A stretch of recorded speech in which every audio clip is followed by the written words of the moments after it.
और जब से मायावती ने आकाश आनंद को फिर से पार्टी में यहां बड़ा पद दिया है, उसके बाद एक चर्चा होने लगी है कि मायावती के साथ क्या अब पुराने नेता है वो वापस लौट आएंगे, नई रणनीति के साथ आकाश आनंद यहां पर किस तरह से काम करेंगे, इस पर भी सियासी नजर बनी हुई है। 2024 लोकसभा चुनाव के नतीजों में 0 सीटें आने पर समीक्षा के बाद यहां पर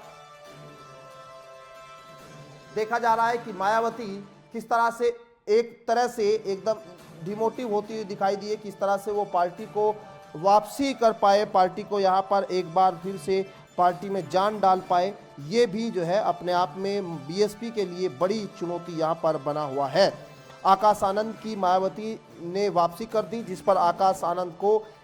इनमेच्योर कहकर 47 दिन पहले हटाया गया था, लेकिन अब उन्हें एक बार फिर मैच्योरिटी के साथ काम करने का आश्वासन देते हुए मायावती ने अपना उत्तराधिकारी और नेशनल कोऑर्डिनेटर दोनों बना दिया है। इसके साथ ही अब आकाश आनंद के कंधों पर बसपा के बिखरते कैडर को वापस से जोड़ने और संगठन को मजबूत करने की चुनौती है। आकाश आनंद के कंधों पर संगठन को विस्तार देने की भी बड़ी जिम्मेदारी है। पिछले 1.5 दशक से लगातार कमजोर हो रही बहुजन समाज पार्टी को मजबूत करने की जिम्मेदारी अब आकाश आनंद जैसे युवा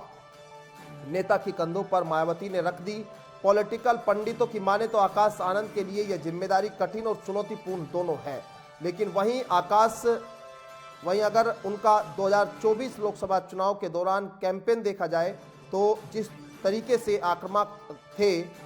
उसमें एक बड़े वर्ग में इस बात की उम्मीद भी थी कि आकाश आनंद अपनी भाषा शैली और अपने पार्टी में मिले महत्वपूर्ण पद और प्रभाव के कारण बसपा के लिए फायदेमंद साबित हो सकते हैं। बसपा सूत्रों की माने तो आकाश आनंद को उत्तर प्रदेश छोड़कर बाकी सभी राज्यों के जोनल कोऑर्डिनेटर रिपोर्ट करने वाले हैं।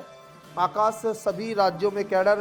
कैंप के जरिए पार्टी का जनाधार बनाने का निर्देश मायावती द्वारा मिला है। साथ ही पार्टी के पुराने मिशन को जुड़े हुए नेताओं को एक बार फिर पार्टी में वापस जोड़ने की भी यहाँ रणनीति बनी है, क्योंकि लंबे समय से ये देखा गया है कि पार्टी से जुड़े हुए तमाम वरिष्ठ नेता जिनको मायावती ने बड़ा नेता बनाया और वे किसी न किसी बात से आहत होकर मायावती के साथ छोड़कर वो आज की तारीखों में दूसरे दलों में हैं, उनका बड़े जनाधार और बड़े नेता वो बन चुके हैं। ऐसे में बसपा की रणनीति अपने पुराने साथियों को वापस लाकर पार्टी को एक बार फिर से मजबूत करने की भी है, जिसकी जिम्मेदारी आकाश आनंद को सौंपी गई है।